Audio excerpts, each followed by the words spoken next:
Ahora bien, otro concepto que tenemos que tener en claro es lo que es la capacidad calorífica.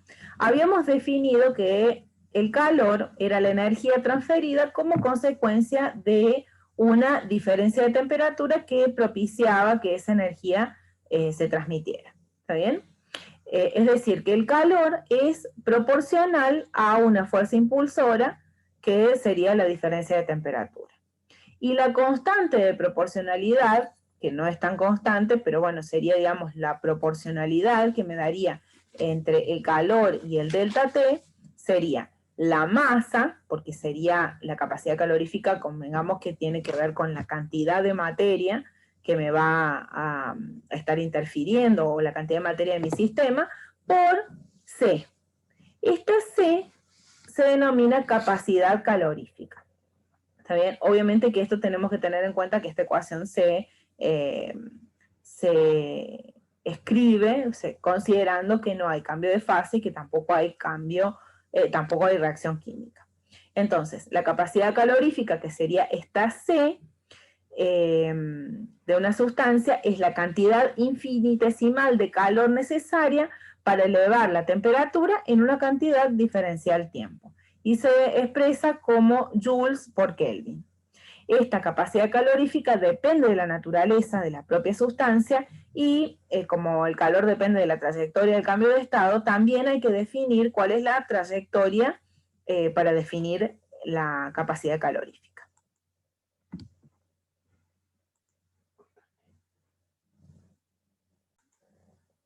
Entonces, de acuerdo a esto podemos definir diferentes capacidades caloríficas. Está la capacidad calorífica molar de una sustancia que, como lo indica su nombre, se refiere a la cantidad de calor necesario para elevar la temperatura de un mol de dicha sustancia 1 grado. Es decir, que las unidades son Joule sobre Kelvin mol.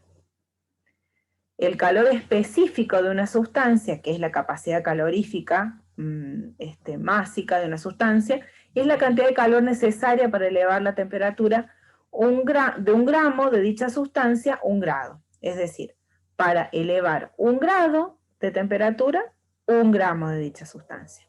Entonces, se expresa por Joule sobre grado Kelvin. Entonces, recapitulando, dijimos que a volumen constante el calor que podíamos obtener estaba relacionado con el cambio de energía interna.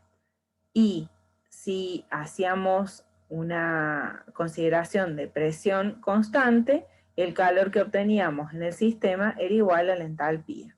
Todo esto para un sistema cerrado, en equilibrio o un proceso reversible. Entonces, y solo se estaba realizando trabajo mecánico. Entonces, todas esas consideraciones se tuvieron que hacer para sacar estas relaciones.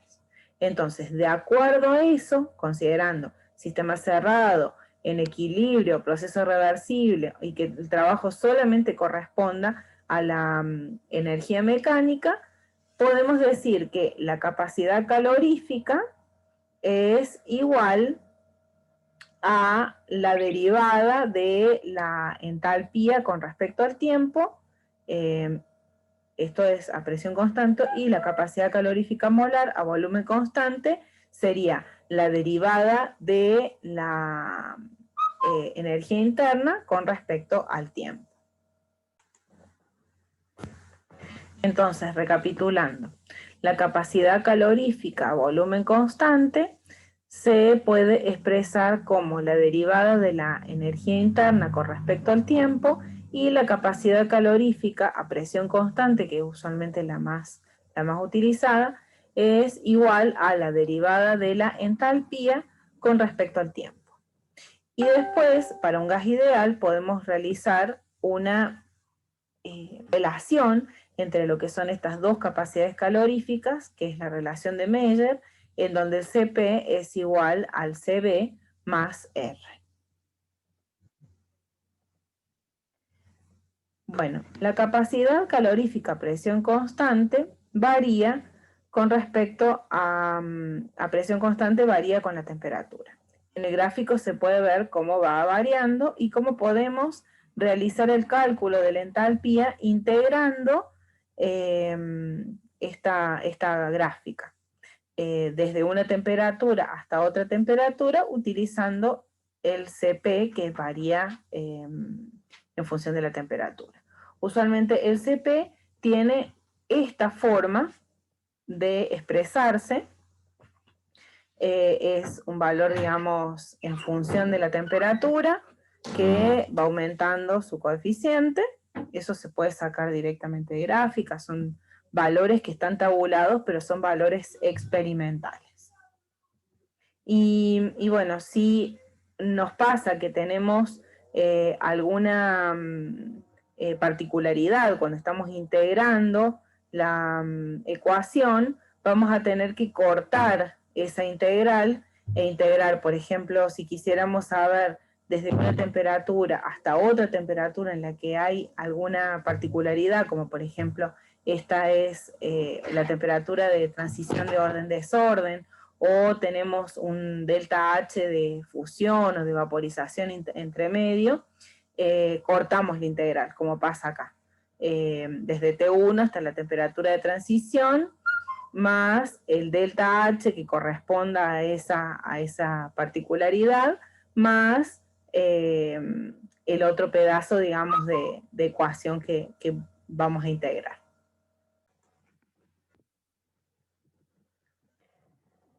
Entonces, para calcular el cambio de la entalpía en las reacciones químicas, primero tenemos que saber cuál es el calor estándar de formación o el cambio de entalpía estándar de formación, que esos son valores que están tabulados y que usualmente se los encuentra como así, de delta H, el cerito y F, o una F un poco más sofisticada.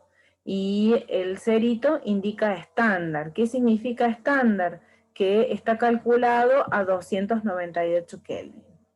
Y se refiere al calor liberado o absorbido al formarse un mol del compuesto a partir de sus elementos. De acuerdo a estos delta H de formación, podemos calcular el cambio de entalpía estándar de formación o calor estándar de reacción de una reacción química, que es el calor liberado o absorbido en una reacción química. Estos, como les decía, estos calores estándares de formación están tabulados y para calcular el cambio de entalpía estándar de reacción sería igual a la sumatoria de los delta H estándar de formación de los productos menos la sumatoria de los delta H de formación de los reactivos. Ahí esa T significa F en realidad, o la T significa de totales. Entonces, bueno, una representación más gráfica, un poco más entendible de lo que es la variación de la entalpía con la temperatura para una determinada reacción química, es esto, la diferencia o el delta H que calculamos estándar sería este, el de los reactivos menos el de los productos, pero como vemos, este delta H, ya sea el de los reactivos o el de los productos, varía con la temperatura. Entonces, si queremos calcular el delta H de una reacción en particular, tenemos que hacer la integral de esta gráfica y bueno, y ahí ya estarían en juego, bueno, acá hay una integral metida adentro que es el delta CP de los productos menos los reactivos. Por ejemplo, acá tenemos esta reacción, que es justamente la que aparece como ejemplo en el libro, en la que se quiere calcular el delta H de reacción del hierro más un óxido de cobre, que da un óxido de hierro más cobre cero. Entonces, de tabla lo que vamos a encontrar van a ser las dos reacciones principales, las dos reacciones primeras. También vamos a encontrar estas reacciones escritas de acuerdo a su oxidación. Entonces vamos a tener cobre más oxígeno que forma un óxido de cobre y su delta H de reacción de esta reacción es menos 502 kilojoules. Y también vamos a encontrar la misma ecuación, pero para hierro, hierro más oxígeno que da este óxido de hierro, y su delta H de reacción es menos 821 kilojoules. Entonces, lo que tenemos que hacer es ver cuáles son los reactivos y cuáles son los productos. Fíjense que acá esta reacción sería la que se coloca así tal cual está, porque acá el hierro es reactivo, mientras que acá el óxido de hierro es producto, entonces esta queda escrita tal cual está, mientras que esta hay que dar la vuelta para que la sumatoria dé bien. Entonces, porque acá el cobre es reactivo y acá es producto, entonces hay que dar vuelta a esta reacción, entonces escribimos 3 cobre 2 oxígeno, que nos da 6 moléculas de cobre más 3 medios de oxígeno, ¿está bien? Y como la dimos vuelta a esta reacción, también tenemos que dar vuelta esta, o sea, tenemos que cambiarle el signo al delta H de reacción, de oxidación de esta reacción.